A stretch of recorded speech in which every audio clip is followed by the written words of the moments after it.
I think first and foremost, and we touched on earlier, find someone in healthcare who has some understanding, who at least get brilliant on the basics first, right? Get somebody who will take your vitamin levels, your mineral levels, and take them off. And I mean, I think that's first and foremost. Is so much, you talk about sleep. So much of sleep can be shorn up if your zinc levels and magnesium levels are better, right? Like so much of that, as well as vitamin B6. And so, yeah, I mean, don't ignore the basics. Become brilliant. Like you said, sleep hygiene is critical. So start there. Is at least get that. Have an understanding of where you fit in those things. Shore those up first, right? Like take care of those. Make sure your vitamin D status, all those things are where they need to be. And then you got to be honest with yourself. And if that physician or healthcare practitioner, or if they're a DO, if they're an ND, whatever hat they wear, really take an honest evaluation of yourself. Most underrated supplement. What is one food everyone should be eating more of? Oof. All right, so I'm going to give a little intro right here, Daniel. I usually don't do this with somebody sitting here, but I'm going to try and mix things up a little bit today. So, all right. So you're going to listen to your intro and feel free to correct me with anything that I mess up. So today we're joined by one of the few people, and this is what I love about you, man, that you have seen the supplement industry from both sides of the table. Daniel Fabricant served as the FDA's top dietary supplement regulator before becoming CEO of the Natural Products Association, the nation's oldest and largest trade organization representing the natural products industry. Few people understand both the science and the politics of nutrition better. How'd that sound, bro? Wow. I mean, hey, look, I got to, between that and what my dog thinks of me, I got a lot to live up to, but I'll do what I can, Well, it is, you do have a fascinating role. And I think it's one that probably a lot of people don't even understand. Before we hit record, we were talking about DC, which is where you reside, it's where you are, and how basically in this day and age, if you're not in politics, then you're probably going to get, it's kind of the old cliche, if you're not at the table, you're probably on the menu. And in this business that you and I both play a part in, that's definitely the case. So let's just kind of I want to start with the origin story, because Sure. Yours is such a cool story. NCAA athlete, you're a linebacker, right? I was a kick returner and receiver. Yeah. Okay, so fast white boy for the North Carolina Tar Heels. And Yeah. But you look like a freaking linebacker, dude. You're jacked, and you look like a linebacker. That's probably why I thought that. No, I appreciate that. You keep it in the gym. Got to stay in the gym. There you go. And then so you go and you end up becoming a professional researcher. You go from academia into the regulatory environment, now to basically the trade association world. So kind of give this audience an understanding of your trajectory of how you became the CEO of this organization. Sure. And this is my second trip to the organization. So I was a chemistry major, which I used to have. The football team's academic advisor used to tell me I took classes that were a little too difficult, but I still made the honor roll and everything. And it was helped boost the team GPA. So I was proud of that. But I went to a Ph.D. program in Illinois. I was lucky enough to study under a guy who was one of the most well-known scientists in studying plants and chemicals from plants. Ideally, he discovered a number of cancer drugs with different research teams and things like that from plants. So that was my focus. And then after my first year, we kind of shifted into the new category was created, dietary supplements, and there was there were a bunch of interesting research projects at NIH, and we applied for them. We got them. We had the largest at the time. It was the largest research program for women's health and dietary supplements back in the mid 90s. But my advisor, he was on in age, and he's no longer with us, rest his soul, a great guy. But he was like, look, I was involved with all this stuff before. I'm not going to DC again. Here's a plane ticket, and get to know what's going on. Talk to this person in Congress, talk to this attorney's office, and get that understanding. And so when I graduated, I came to DC. I actually worked for Consumer Lab for a time. It only lasted about 10 months because I didn't like their business model, but that's another story. We can delve in that direction. But then I started the trade association. They were looking for a chief regulatory person, and given some of the background I had at University of Illinois, they threw me into it. In addition to doing the science, they kind of threw me into it. So I did that for approximately 5 years. And then the CEO that hired me, he left for greener pastures. And it wasn't I disliked the CEO, it's the job at FDA became available. And some friends were like, you really have a unique background with the academic and the industry. At the time, we had NPA, it was an NNFA, had the largest GMP program in the industry, first third party GMP program. We went in and looked at our different manufacturers and how they made product. And so at the time, I mean, I was probably one of the few people in the country who'd been in thousands of facilities, right? And seen, and so that was really helpful to my development, was really seeing kind of, okay, where's the direction of the industry going? Where's the trajectory? I think in those times, especially, people thought that people were making products at their kitchen table. And granted, there might have been a few of those, but by and large, it was very, very technical, very scientific. So did my time at the agency for about 4 years, and we did some cool stuff.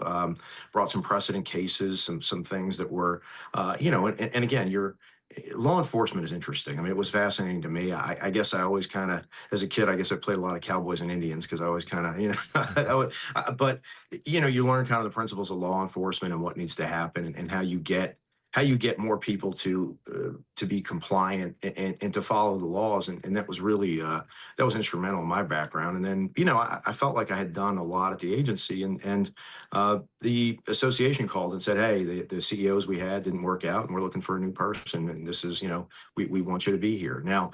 I'm but a small portion of the arc of the association. Our association, this is its 90th year. Yeah. It goes back to 1936. So, that's the funny thing, Jason, is people have been fighting for healthier ways of living since 1936. That's crazy, man. That's crazy. And that's one of the things. Okay. I want to, on the FDA topic real quick, because it's one of those things. I guarantee the listener here, every single person listening to this, they conceptually understand what the FDA does. Right. Although, and sometimes they hear the good, the bad. Like when we went through the whole pandemic, there was probably more talk about the FDA and figuring out kind of, okay, what are they regulating? What are they keeping us from being able to use as a therapeutic, whatever. But you walk in as a researcher, your academic hat on. What were some of the things that surprised you when you walked through the door of this mammoth agency that does play a critical role in health and wellness? What were some of the things that kind of surprised you about it? Oh, wow. It was, I think that the biggest thing was there were some really great dedicated people, and there were a lot of folks who were just punching a clock. And I think that's probably true throughout all of government, but I don't think until you're there you see it. And I also was surprised and there were some people at the agency that wanted me to shake things up, but I think there were an equal amount who didn't want me to shake things up, right? And so that was always concerning, because it's like, hey, we swore an oath, we have a job to do. It's a public good, public trust, and there were some that really wanted to see change happen.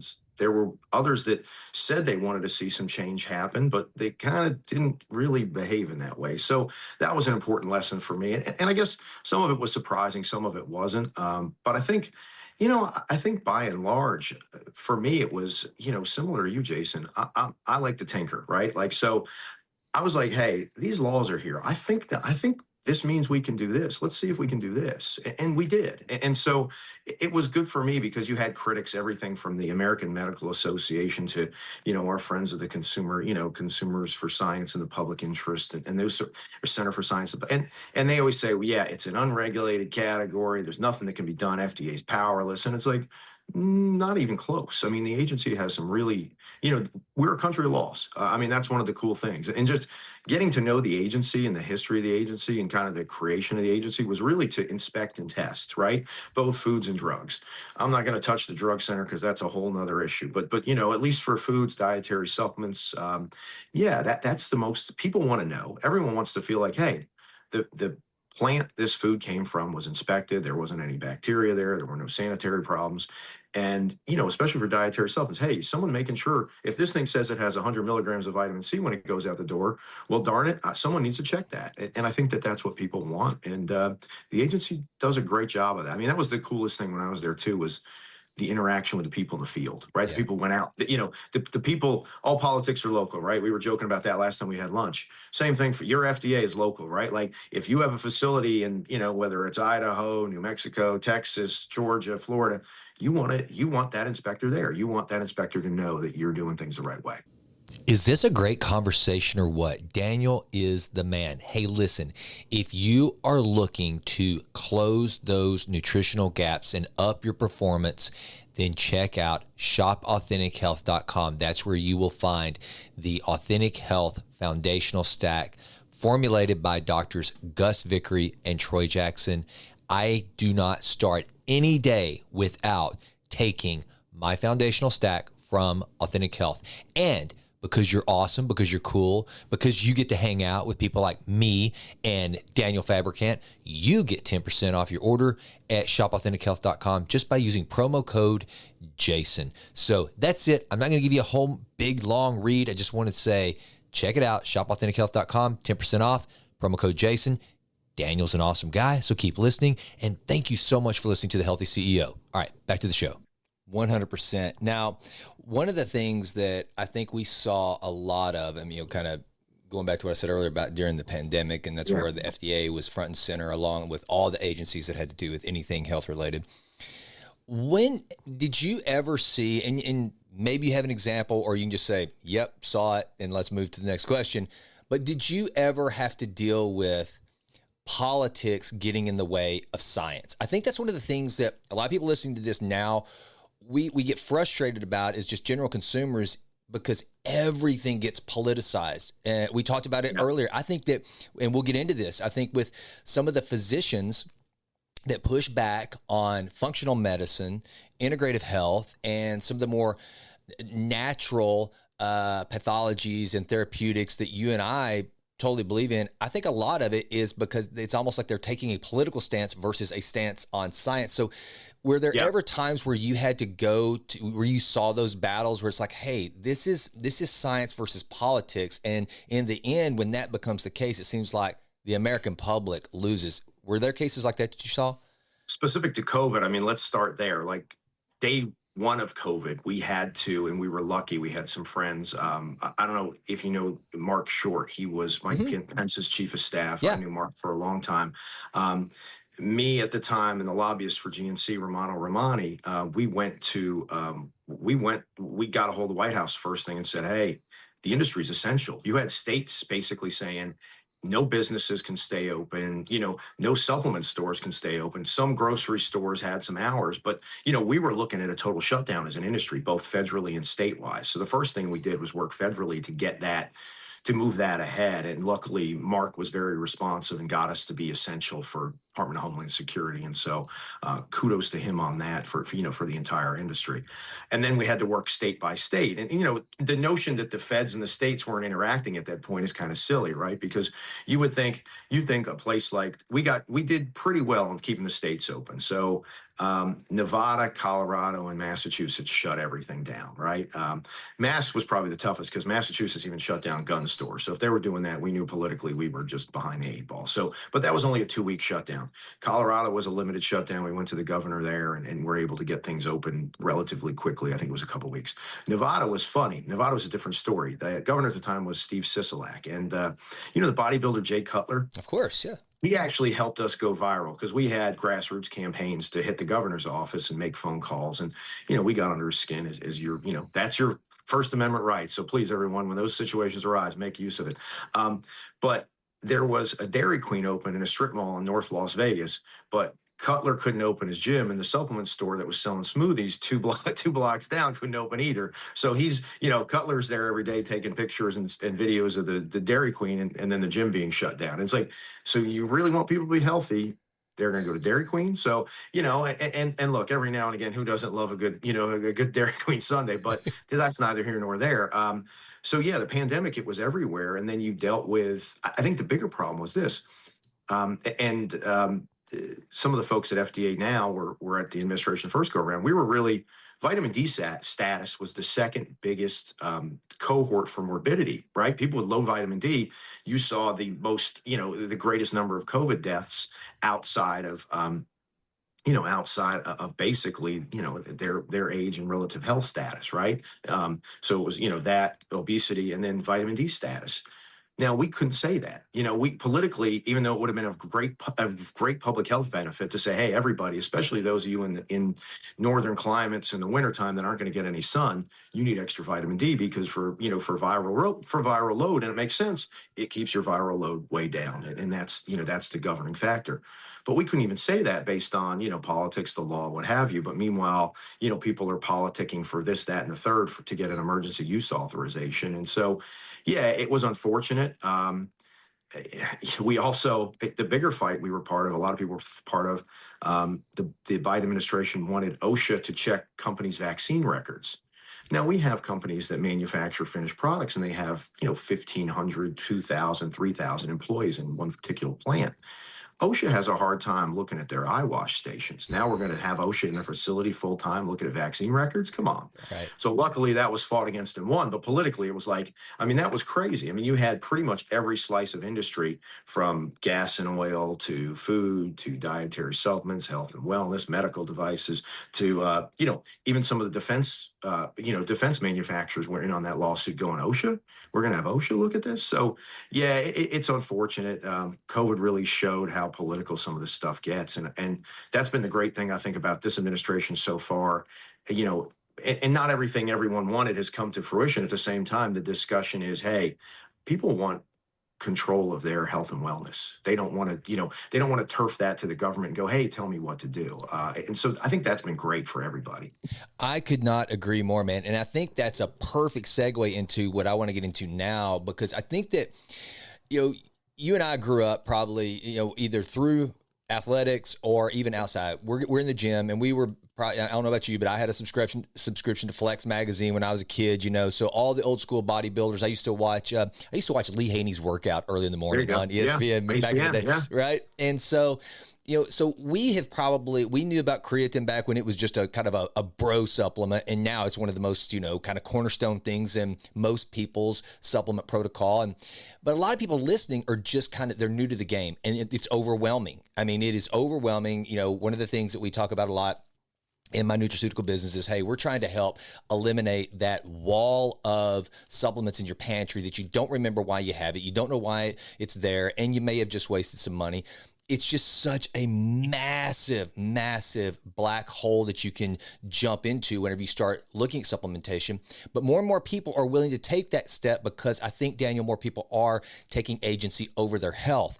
Yep. And as someone who eats, breathes, and sleeps this business from a scientific standpoint and also from a quality standpoint, talk to this audience about some of the misunderstandings that you see constantly with supplementation, and take that into kind of what I touched on earlier, where physicians are getting it wrong, why some physicians, and you see, I almost sometimes when I'm talking to a doc, that even though the doc you can tell might have a pot belly and doesn't live right and probably doesn't know anything about getting good sleep or red light therapy, and they're telling me, supplements, that's just, expensive urine. And I'm like, I'm going to listen to you, and you had less than an hour of nutrition in medical school. Okay.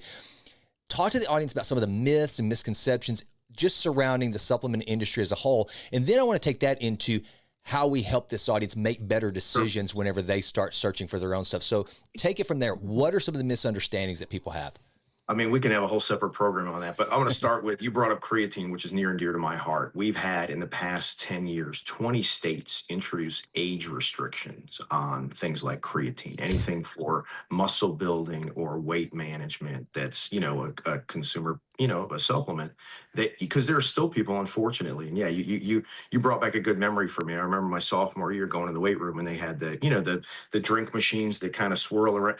And it was like they had Gatorade, and this time they were putting creatine in it, and everyone's workouts got better, Right. but you still, unfortunately, because of, and you touched on physicians, and we'll give them their due in a second, but unfortunately, you still have the message out there that, well, the industry is unregulated, and creatine's a steroid, and it's like, wait a second. I mean, those are the things that I think are incredibly problematic, right? Is outside of, and also the other thing is there's no science behind it. Outside of salt, sugar, caffeine, creatine is probably the most heavily studied food ingredient on the planet. That's I right. mean, if you go to, and it's not just true for creatine. I mean, so many of the ingredients that are in supplements, I mean, you touched on it really well. Like what you said is, okay, did somebody just see a news flash on something that might be beneficial and buy it versus actually check the research? If you go to clinicaltrials.gov, which is just a record of the clinical trials in the US that generally either go through NIH or a university sponsorship, there's over literally 60,000 of them specific to supplements. That's not even including, like, I'm sure there are products with creatine. There's probably creatine gummy bears in there that wouldn't even hit that if you just looked up supplement research. So I think that those things are incredibly important, and we'll circle back to that because I think that's a big part of how we help the audience here. But yeah, the notion that there's not regulation, and the states have helped promote that too. And a big part of it is the states, I think, the number now, I think, is 47% of people that serve in Congress here in DC served in a state house. So if you're some guy and let's say you're on the health committee and, in Rhode Island, and you go, well, wait a second. Every time I pick up the paper, there's a story on supplements, or, oh, it's high school football season. There's a story on creatine. Let me introduce a bill on creatine. And you know what? And they get more attention than they've gotten for anything else, right? And so people, what was the RFK saying is if you have a health problem, you only have one problem, right? Like that's it's and so I think people have gotten smart to that, and unfortunately have twisted it in a big way for political purposes, back to kind of the early part of the conversation. But yeah, the misnomer that the industry isn't regulated, nothing could be further from the truth. I mean, the adverse event reporting system is the exact same for drugs that it is for dietary supplements. The GMPs are, there's about that much difference in the GMPs. While we don't go through phase 1, 2, 3 clinical trials prior to going to market, there is a pre-market safety check, that you can't go to market without. If it's a new ingredient, you've got to submit that to the agency. So yeah, there's just so much misinformation out there. And this week, American College of Physicians launched into a position paper where there's like, there needs to be broad sweeping reforms. And it's like, you nailed it. When you see a doctor, not only do they not look the part, but you get 8 minutes with them. And from previous visits, I'm sure you had a doctor once upon a time ask you, Jason, so Jason, what else are you doing for your health? And you start to go, okay, well, I've been lifting more, so I'm taking creatine. And I would bet dollars to donuts that doctor said, creatine, that stuff's going to kill you. It's going to lead to, it's going to poison your liver or kidneys. And you're, Yeah. and you're literally sitting there going, wow, is this guy out of touch? Right. Yeah. And instead of engaging you in that, instead of going, wow, so why do you take it? What are the benefits you get? What brands are you using? No. And so they've guaranteed that, and supplement use has grown from, in 2000, in 1994, when the industry kind of came in as an implementing category, there were about 1 in 4 Americans use a supplement, to now it's almost 3 in 4 use a supplement every day. So in a 30-year period. And a lot of the reason that's happened is because of, really because of exactly what you spoke of, is the doctor doesn't look the part. The doctor Yeah. doesn't have, and isn't interested. I mean, that's the other piece, is it's like, how can you not be interested when everybody you're seeing in your office is using it? Oh, let me tell you something, Daniel. I had surgery performed that's been 2 years ago now. And the physician was like a younger guy for a doc. I mean, he's probably around mine and your age. And so I thought, and he I knew he did some stuff outdoors. So I made the assumption this guy knows something about, functional health or whatever. And he was first of all, it started when he was telling me about back pain and some things that he had, some tweaks in his sciatic or something like that. And I was like, hey, have you done any red light therapy? And have you done anything to manage the inflammation? Knew nothing about it. So that was kind of fun. I was like, oh, well, let me tell you about this. Well, then I had 2 surgeries from this guy. And the first surgery, I'm getting ready to go in. I'm in pre-op. He walks in to check on me. And the first thing I said was, how was your sleep last night? And he just goes, quickly. He's like, yeah, I never sleep. I get maybe 3 or 4 hours a night. And I'm like, wait a minute, are you kidding me? And I was like, well, I'm not the guy you want to tell that to, and right. I'm like, you're a freaking doctor. You're a surgeon, and you're a good surgeon. And you are clueless about the benefits of sleep hygiene. It blew me away. And then to another point, one time I was at one of my physicians, and this is something we could talk about too, is because my primary care doc no longer practices primary care, because who wants to do that? Because of what you said. Right. A lot of the reason why those 8-minute visits happen is because their insurance companies and the federal government is mandating that they have a fee for service business. So they're just kind of cranking people through instead of actually working through with you. So she finally said, I'm out. But I remember one time, she was like, golly, you're talking about how well I was doing my blood work and all this. And I said, and she said, have you been going to the gym a lot? And I'm like, really? That's what you think that this is? I'm 51 years old and have a VO2 max over 50, and you think it's just because I'm hitting the gym, right? Right. And I'm going to give her some grace, because it's like, that's not unique. Now I will say this, and this podcast has proved it. For example, I think the last episode I recorded of The Healthy CEO, I had a doc in North Carolina. He's in Charlotte, named Will Haas. He's a younger guy. He's a little bit younger than us. And man, he came out of medical school, and one of the first things he did was he was alerted to this. He saw it. He's like, when he was in medical school, he noticed, we don't talk about nutrition, and that's important.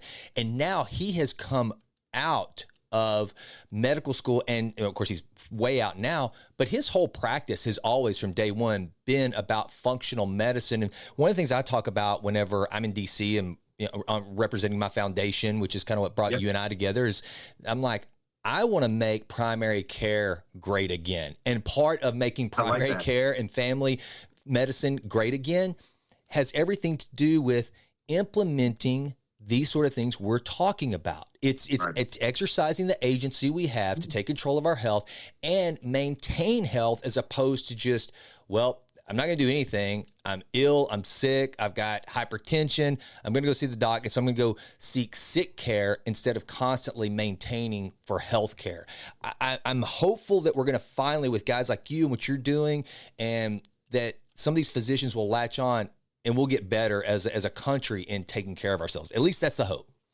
Yeah, and there's been some movement in that direction. Right back in, was it April or March, HHS got 40 medical schools to agree to increase the number. Before, the average number of nutrition hours in the medical school curriculum was 16. They got increased to 40. Now, it doubled. I think that's great. But to your point, I just still don't think that's enough, right? So I think part of the thing we push, and we're going to send a letter to American College of Physicians, and I'll share it with you guys as soon as we send it, is just go, look, engage with us. Like, if you need to educate doctors about supplements and how the industry is regulated, we'll lay it all out for you, and the requirements and everything else. And here's what, and also, if you guys want to go see a facility, how many doctors do you think have actually gone to a facility that manufactures dietary supplements?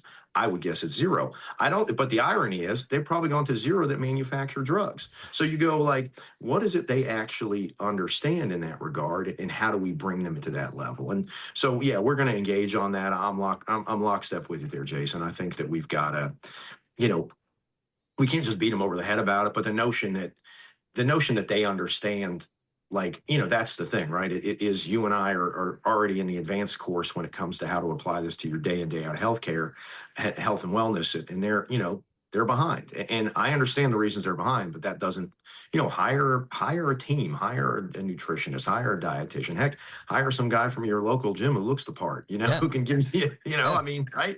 Something that simple, 100%. Now let's help this audience out. Cause I mentioned it earlier. They do have I guarantee you they're on some subscription or something. They've got all this stuff piling up in acrylic crates in their house.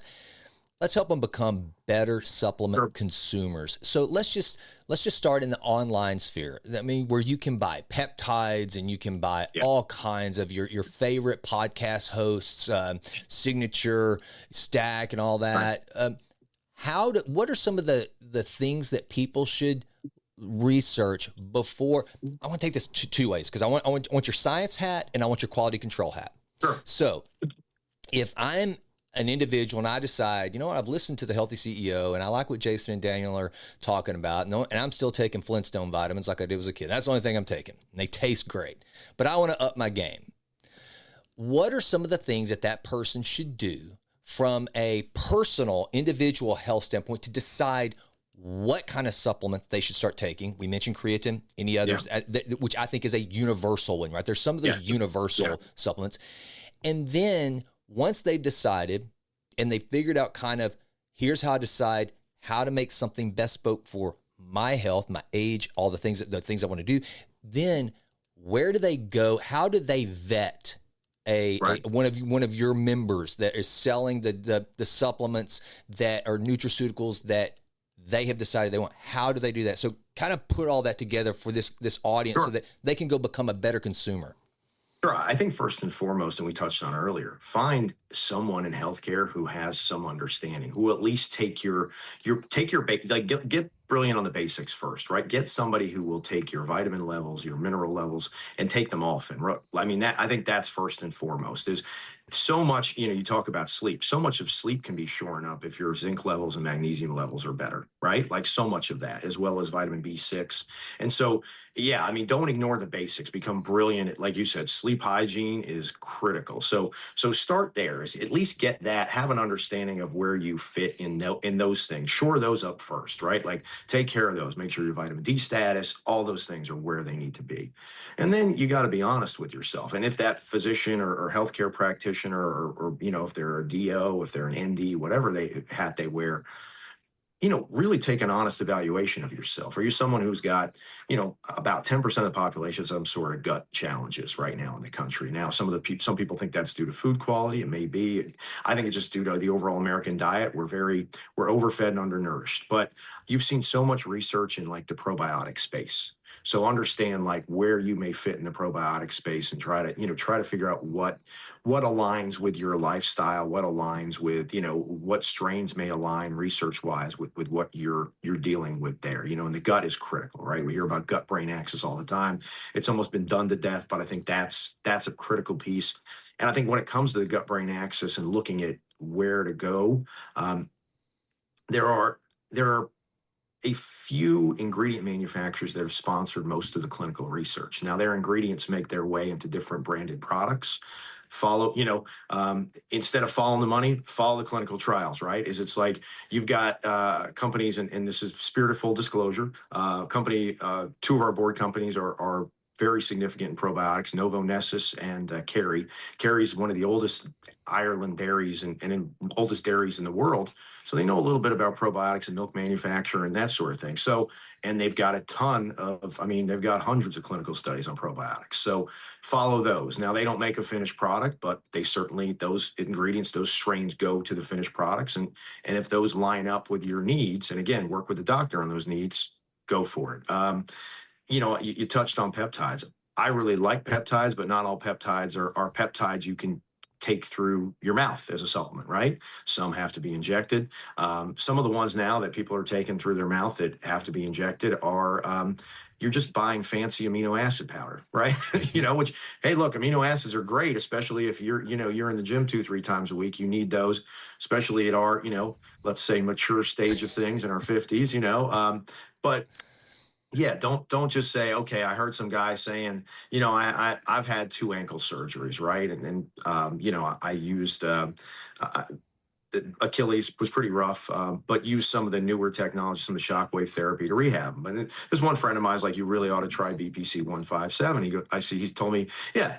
And he told me about an oral form. And I'm like, well, that's interesting, but I don't know that it works orally. And I haven't seen studies that say it does. It may, but those are sorts of, certainly seen studies showing that the site injections work and everything else. So those are the sorts of things people want to consider. FDA is going through the machinations on how those should be regulated. But I think when it comes to peptides clearly can fit in both categories, right? I had eggs this morning. There's thousands of peptides in eggs, right? And some of them are getting absorbed, some of them aren't. Some are just, getting cleaved by the stomach and turned into individual amino acids, and that's fine. But I think, because it's emerging, I think you really have to stay on top of things, which, that shouldn't scare people either. I think nowadays and I don't say AI is perfect, AI hallucinates a lot and things like that, but screen things. If you have a why, right? Like I said, I had an ankle injury, so that was the why people brought the issue up to me.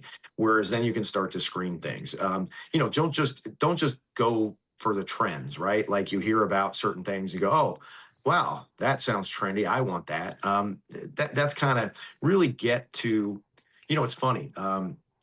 The concept of personalization, whenever you're looking at health and wellness, it's always, well, we need studies on multiple different people. Yeah, we do. But at the end of the day, it comes back to you and what is it you're looking to accomplish. And so shore up your basics, have a why for everything, look at the research and find somebody that you can talk to about this. There's so much information out there, and sometimes that'll lead to analysis paralysis. But look, like you said, if you've got things that no different than if you had clothes accumulating in your closet you weren't using, don't use it.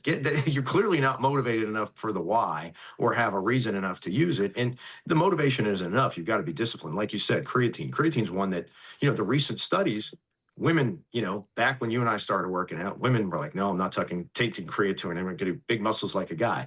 Well, the past, I don't know, 15, 20 studies on creatine, 2/3 of them were on women dealing with things like memory function, mood disorders, things like that, and have shown a tremendous benefit. And so you go, hey, maybe some of this, but really keep an eye on the research, work with somebody who can help you. And now when it comes to working, what brand, right? That's the question I always get. Who's good, who's not? I almost feel like a car salesman sometimes when I get that question, right?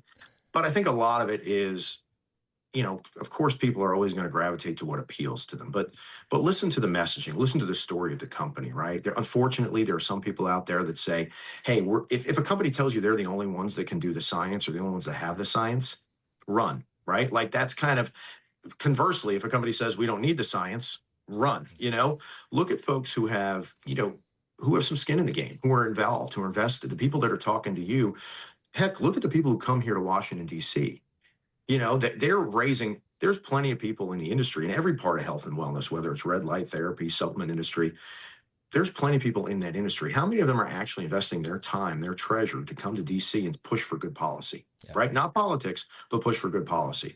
I think those are the folks you want to gravitate towards, those folks that are getting in, I say that selfishly because that's what we do. But if you're buying supplements from somebody who doesn't have a member of Congress visit their facility routinely or things of that nature, then you kind of have to scratch your head and you go, are they really, do they really want to be, are they just buying real estate in the neighborhood or they want to be part of the community? Yeah. Right. No, And I think that's great advice. yeah. Well, and I know that just a shout out because I mentioned to you, Daniel Powers has been on my podcast, whose family is the founder of Orthomolecular, and I know his dad's on your board. I mean, I think yeah, exactly. And I think just going through your board members list, like if researching your trade association, they're not going to take the time and, to your point, and spend the money to do what it takes to truly make change in this industry. And that's a cool thing. That's why I brought you on, Daniel. It's like, there's not going to be some shady Chinese operation that's just trying to sell crap on TikTok that's going to also be on your board or everything. So I think that's a great way to vet. Now, one of the things I'd be remiss if I didn't bring up, just because it's been such a hot topic through this Trump term and everything, is the MAHA movement and Kennedy. We touched on it a little bit earlier, and I actually had Hannah Anderson on the show, who went from being Kennedy's deputy chief to now running health policy over at AFPI. So, I mean, she's kind of like the guru of policy regarding MAHA. Just from a macro standpoint, what are some of the things that excite you about MAHA?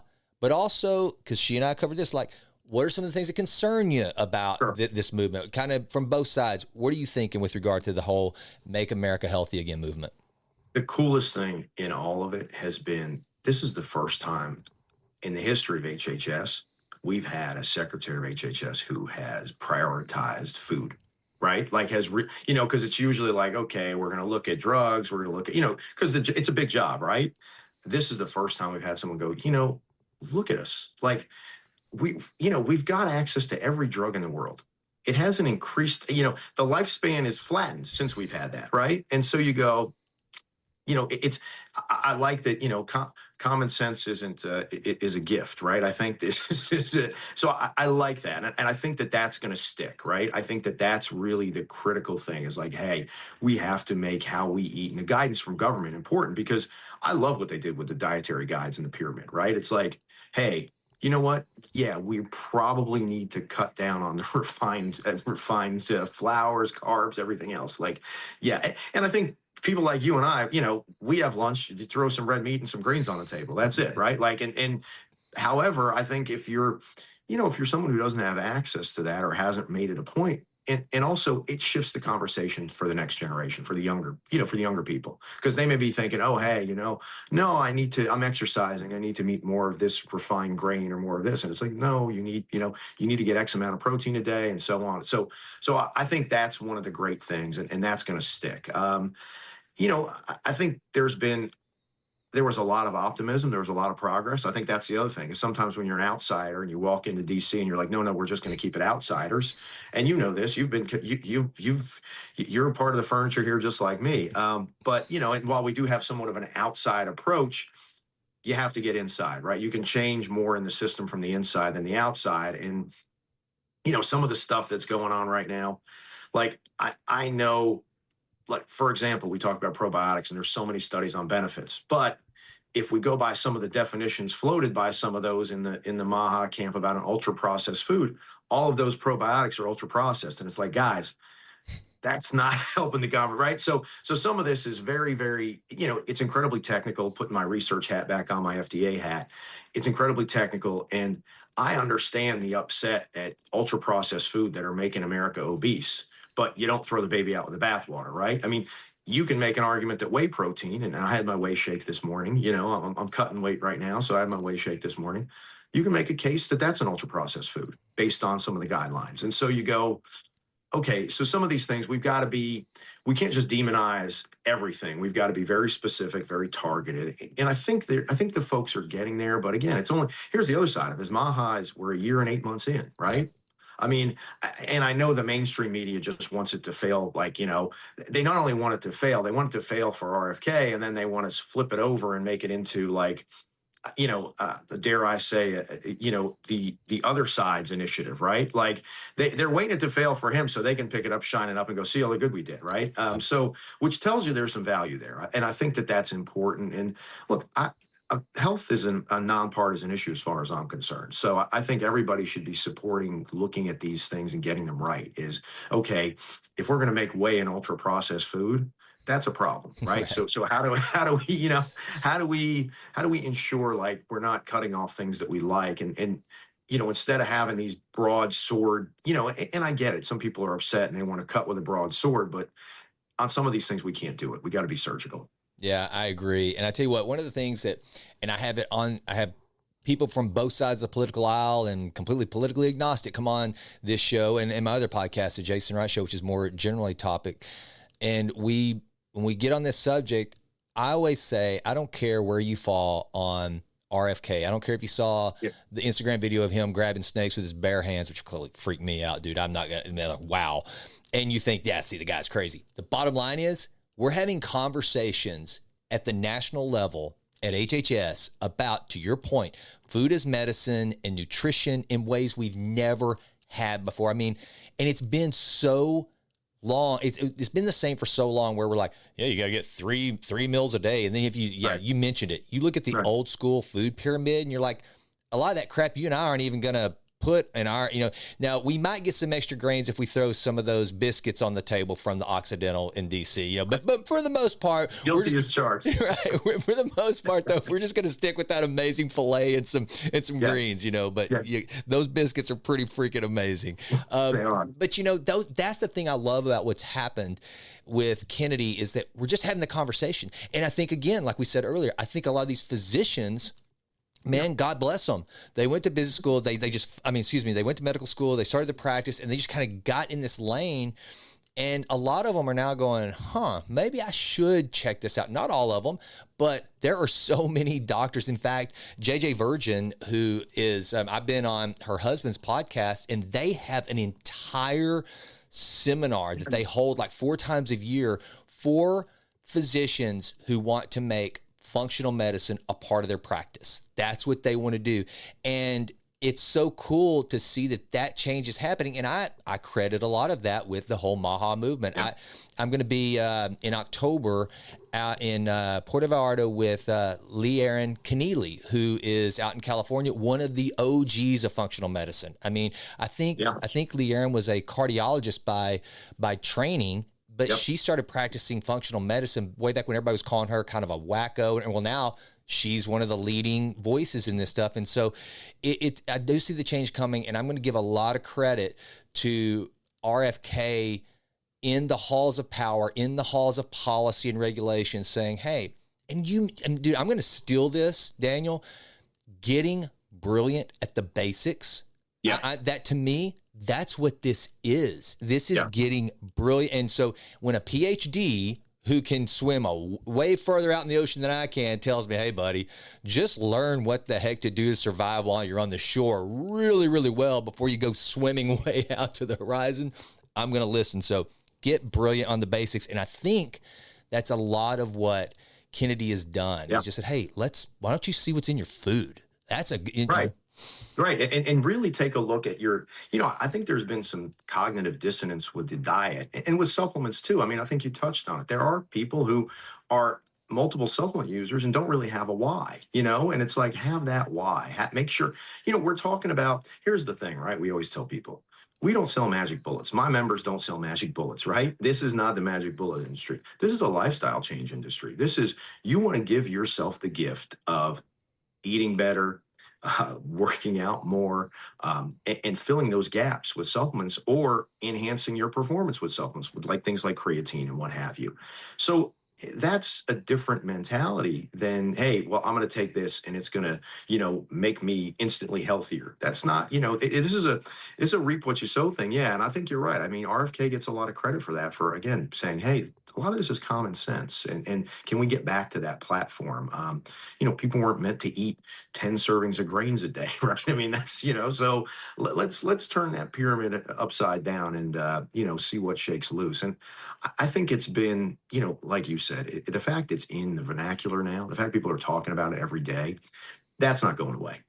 No doubt, no doubt. All right, well, now let's look into the future, man, because you get to see and talk to a lot of these companies and your board members and folks that are the members of the association, that they're doing some cool cutting edge stuff. And as a matter of fact, I had a guy, Ari Tula, who is a founder out in the Bay, and they started making these gummies that were basically custom gummies for their individuals. So, and a lot of the lot of the ingredients for I guess the dosages, and I guess for that matter, the molecules that were going into the gummies were driven by AI from wearables. So basically, you get your blood work done, you have a wearable that talks to Elo Health, which is his company, and so your monthly supplement is going to be bespoke for you and your needs. And it's going to change if you're training for a high rocks or something like that, then it's going to pick that up and change it. So as you look at it, and that's just one cool thing to mention, but I know you get to see a lot of this stuff. What is like the future of supplementation and some of the cool things, and where you see AI, wearables, and some of these things playing a role in the future of this industry? Well, and I think on the AI and wearables, I think you nailed it. It's all about the personalization. And AI, we're really only still on the first, or some say second generation of AI. So as it gets better, those products are only going to get better and really more tailored and more specific to. I mean, the cool thing is, you take the AI and the wearables, and then you take, if you will, the rise of local distribution, right? You may even come up, I would envision in a short time, maybe 10 years, maybe 15 years, where overnight, you're wearing your wearable at night and you don't have to say anything, but a specific supplement for that day gets delivered to your door. Right. Like that's that, I think we're getting to that point, and you're seeing shifts with a lot of the electronic platforms. I mean, they're really pushing for more local. Now they can't carry everything, but like you're seeing you are seeing somewhat smaller sizes at more distribution centers, so they can get them out. Like, hey, you know what? I'm feeling a little run down. I need vitamin C for the next week, and you can have it at your door within 10 minutes. So I think that's driving a lot of commerce right now, which is good. But I think the cooler thing is, you know, and private equity has been a bit of a challenge for the industry, just because I think they aren't really investing in, like we talked about, kind of the politics. Unfortunately, for better or worse, you're trying to keep numbers down. I get how the game's played, but they don't want to invest in the political side. I think for the industry, what has to happen, and we're involved in some of it, is we had a company here visiting us at our office yesterday. They make lutein and zeaxanthin, which are necessary pigments for the eyes. It pushes off AMD. Bausch and Lomb has done a bunch of studies at National Eye Institute on an AREDS formulation. AREDS formulation delays advanced macular degeneration. Um, those two pigments store in your eye. So if you don't get them from the diet, you're not getting them and you get AMD. AMD is one of the fastest growing conditions in the country, partially because of the aging of the population. So we're really looking at and been working with CMS and HHS. How do we model that versus they give a shot in the eye called Vabysmo for people with AMD now, and it delays the onset of AMD. The thought of a needle in your eye, Jason, I imagine isn't too high on your list of things to Yeah. happen. The cool thing is, and all things being equal, let's say the treatment response for Vabysmo and the supplement are on par, right? Or even the supplement, let's say it's 5% diminished. The cost savings, that drug for a year costs through CMS, which are reduced numbers, about $8,000. The supplement supply for a year is $150. Wow. So, like, that's where we need to, that's really, I think, for the industry where the future lies is how do we tell those, that's macular degeneration is a clear story. It's almost a deficiency story, right? Because where are people going to get this orange pigment from? We know the diet's pretty bad. Every time I go to the grocery store, you look in the produce section, there's always extra bags of carrots, unfortunately, there's always some extras. Look, Yeah. so, building that back out, where are people going to get this pigment from? And so, I think that those sorts of things, the industry really needs to coalesce around and move things forward. For example, we pushed, we got some language this year in the Milcon VA bill funding that to have creatine available, at any sort of VA service centers and things like that. So, not just because we think these guys are still building muscle, but it helps with sarcopenia if they're losing muscle in advanced age, and then all the other benefits, neurological, what have you. So, these are the sorts of things I think really are the future. Yeah, the technology is going to drive that part of it, right? It's always going to drive that part for people like you and I at this stage that are like, hey, I'm trying to squeeze, every last bit of ability out of myself, right? And that's a big part of what we do. But the other part is is really reducing risk, right? And how do we quantify that reduction of risk? And it's amazing. For a country with the First Amendment, we only have 8 full health claims at FDA and 14 qualified health claims. Now, you can make structure function claims, but the fact that you've got so many claims and you've got so much science that the government isn't bothered to look at and go, you know what? And not everything's going to be an A, Jason, but heck, if you got B's and C's, a lot of people that's going to be a game changer for. Yeah. So let's start moving in that direction. But again, that goes full circle. Like you brought up orthomolecular and Gary. I love Gary. I love those guys. Yeah, get to DC, drive the policy, invest in, be part of the community. Don't just be, don't just buy a land on the block, but be part of the community and, get to DC and know your Congress people. Yeah, I mean, the Congress people in Wisconsin are at Gary's facility frequently. They know what's going on. They know how it's made, and they know that they're focused on being like. I'm glad you're going to steal. I stole being brilliant on the basics, so feel free to steal it from me. But yeah, that's one of those where I think there's so much we're just scratching the surface on, and can change lives with it.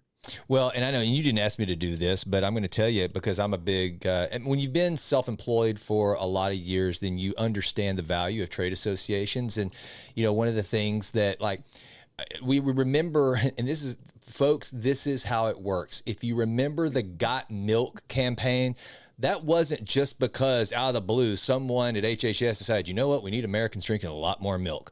What that was advocates and lobbyists representing the dairy farmers of America or whomever, and getting together with their trade association saying, hey, this product is good. We're going to make sure everybody knows it, and putting a lot of resources behind it.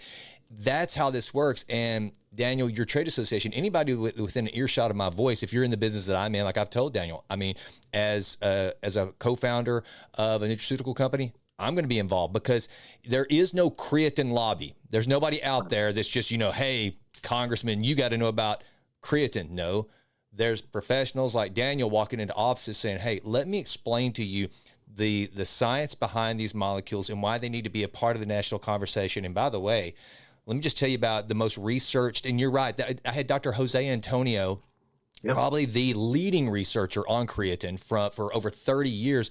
And he said the exact same thing you said. He's like, other than caffeine, there probably is no more researched supplement than creatine. So this is how so get involved. If you're listening to this and you're anywhere in this space, you need to be involved with Daniel and his organization. All right, so here's what I want to, now I told you I wanted to talk science, I want to talk supplements, and I think that you freaking crushed all that, but now I want to talk to you as a CEO, Daniel, because this is the healthy CEO, which, by the way, I mean, folks, could I get a better avatar? I mean, he is a healthy CEO of a healthy, in the health industry. This is awesome. So here is a little CEO rapid fire. And I've never done this before, so you're the first. All right. Coffee or tea? Oh, wow. Definitely coffee. Definitely. Though I do like my herbal teas, but not, yeah, it's a different, a big chamomile tea guy in the winter. I don't know why, but big chamomile tea guy in the winter. All right. Do you have a certain coffee that you like the best? Oh man. There's a few local brew shops here. I'm a big cold coffee. Even in the winter, I'm a big cold brew guy. I just I like the taste better. Yeah. I'm a black coffee guy too. So okay, I'm a big coffee guy too. My wife and I, coffee is a staple of our diet. All right, most underrated supplement. Oof. Boron. Boron. Okay. Boron. Yeah, the studies on boron, especially for men in our sector, tremendous. 3 to 6 milligrams a day will really do wonders for not just hormonal profile, but bone density, bone strength. It's helped me. I still compete jujitsu. I swear it's helped. I started using boron regularly about a month and a half ago. And you always have connective tissue issues in any sort of combat sport, and it's helped tremendously. Love it. Most overrated supplement. Oof. Probably, all due respect to Dr. Oz, he's a friend, but the whole raspberry ketone thing was a bit overdone. I think ketones have a tremendous value, but the raspberry ketone, just for some reason, that just wasn't. Yeah, that a lot of hype. It did not a lot of a lot of sizzle, not a lot of meat behind it. But sorry, raspberry ketone people. All right. So, what is one food everyone should be eating more of? Oof. Probably, I'm a fermented guy, so I have, I like not for the taste, but I do like the sauerkrauts. You even got a fermented relish now that's chopped up. It tastes like, there's a shop here in DC we'll go to one time. They're like gourmet hot dogs are really nice. They use the Kobe beef, Wagyu beef, what have you. And they have like this, it's basically this fermented cabbage they turned into a relish. It's wonderful. But yeah, so yeah, I like my fermenteds. Yeah. I'm going to hold you to that, brother. I used to do that. Now, I'm glad you said that. I've gotten away from it. I used to keep good sauerkraut in my refrigerator, and it was literally, I'd take a dose. I mean, I wouldn't put on, it was just literally a spoonful in the morning. I think I learned that from Tim Ferriss years ago and started doing it, and I've gotten away from it. So I'm going to. Ironically, it's an old bodybuilder trick. I learned from a guy growing up in South Florida where he couldn't stand apple cider vinegar. I'm not a huge fan of it either, but I'll reluctantly do the apple cider vinegar. But yeah, the sauerkraut, because you get the vinegar. It's like, Yep. Yep. Exactly. All right. I'm going to get that back in my protocol. All right. One thing Americans need to just stop eating, just stay away from. If you had to say one, what would it be?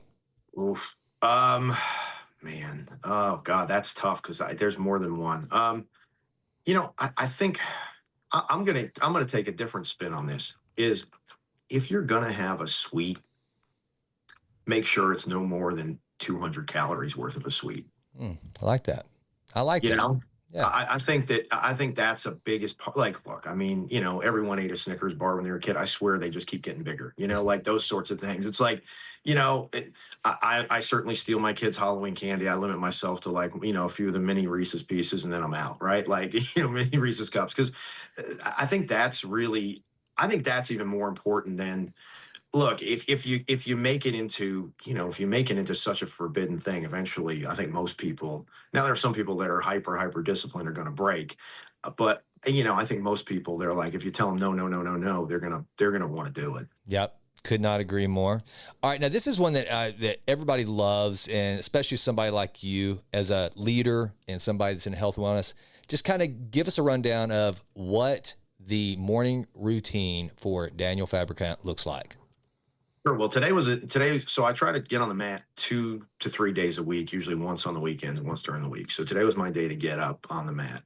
So this morning, got up with the pup at 5:30, gave him his salmon. He had salmon, blueberries, and sweet potato. So he does pretty well. I throw some ginger and pumpkin seeds in there too. That's good for the dogs, He's right? definitely the star of your Instagram.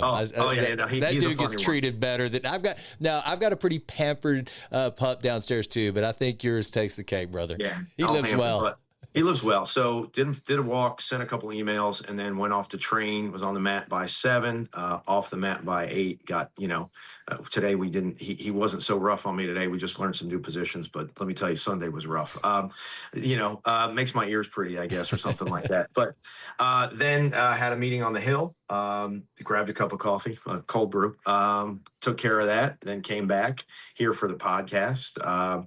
This afternoon, I'll meet with some of my outside lobbyists. I've got some member prospects we're talking to. Somewhere along there, I'll squeeze in lunch. As you and I have a fairly similar lunch, it'll either be chicken, salmon, or a steak, some greens.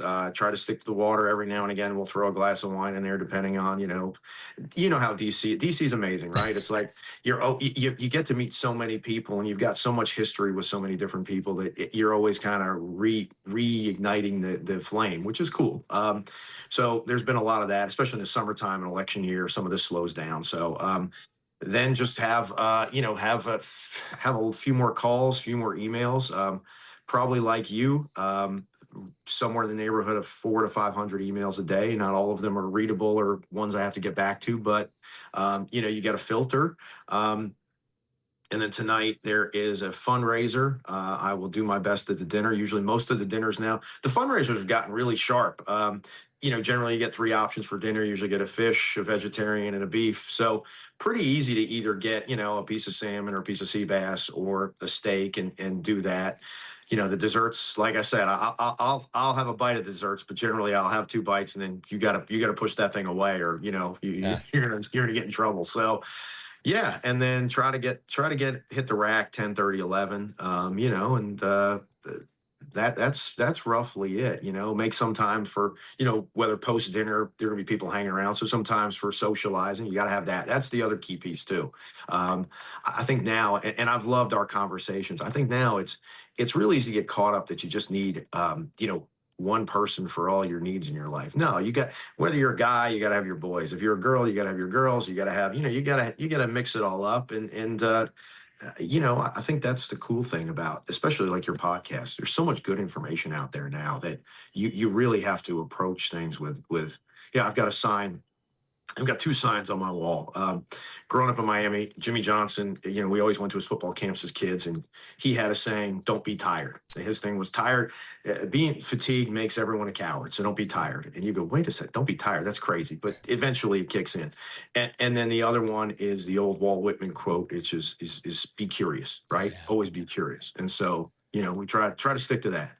I love it. I love it, brother. Well, I'm trying to do the same thing, man. And this podcast does help me a lot with that, because I stay pretty isolated. I'm kind of a recluse, man. Like I told you, I'm up here in my home office. I don't buy that for a minute. And that, dude, I'm telling you, I am an introvert disguised as an extrovert. It's crazy. But this podcast, and like you mentioned it, meeting you and having other guys to connect with really helps me. And I'll tell you what really kind of scared me into it. And it's kind of sad. There's that Harvard study that Albert Brooks is always talking about, that like socializing and having friendships is like one of the keys to longevity. Again, brilliant on the basics. It's not a pill. It's not some crazy workout. Nah, just socialize. So I'm trying to get better at that. And so that's why I'm grateful for our friendship, and I want to, we got a lot of stuff we got to cover in the future. And then also, this is okay, totally off topic. You mentioned it though, Jimmy Johnson. So Jimlin and I, for the 4th, we went to this resort right outside of Park City. And the day before we leave, we're kind of packing up, and Catholics versus convicts, 30 for 30 came on, brother. The classic. And I was like, I'd seen it before, but I'd forgotten just how living through that era and remembering the Lou Holtz Notre Dame era, and back when Miami and Notre Dame were becoming that big rivalry that they shut down. And dude, that was such a magical time for college It football. was. It was great. No, and I grew up a Hurricanes fan. Obviously, was Tar Heel. Got to play for Mac Brown. Mac was great. Lou recruited two kids from my high school, so it was kind of funny. He recruited South Florida pretty heavy back in the day, and got to meet Lou Holtz, and it was he was just astonishing when you looked at the guy. The guy was maybe all of 5'8", maybe weighed 150 pounds, but I mean, that guy, he was an intimidating figure. But yeah, Jimmy was hilarious. It's Hurricane football certainly shaped the current Oh, landscape of college football. And it's funny, but no, you brought it up. It's a community thing. I mean, that's the thing. Certainly, you've got everyone's got their relationship with their significant other, and you got to keep that healthy. But yeah, like I said, you're building communities here with this, so I'm grateful for you for doing that. well, brother, I appreciate you being a part of it. Daniel, this has been awesome, dude. Thank you so much for coming on the Healthy CEO. Thanks for having me, Jason. Anytime. All right, brother. The content provided in this podcast, The Healthy CEO, is for informational and educational purposes only and is not intended as a substitute for professional medical advice, diagnosis, or treatment. Always seek the advice of your physician or other qualified health provider with any questions you may have regarding a medical condition. The opinions expressed by our hosts and guests are their own and do not necessarily reflect the views of the Healthy CEO. Any information provided by our hosts or guests, including any physicians who may appear on the podcast, is solely for informational purposes and does not create any doctor-patient relationship. Listeners are advised to consult with their healthcare providers before making any changes to their health routines. The Healthy CEO and its affiliates assume no responsibility or liability for any consequence resulting directly or indirectly from any action or inaction you take based on the information provided in this podcast.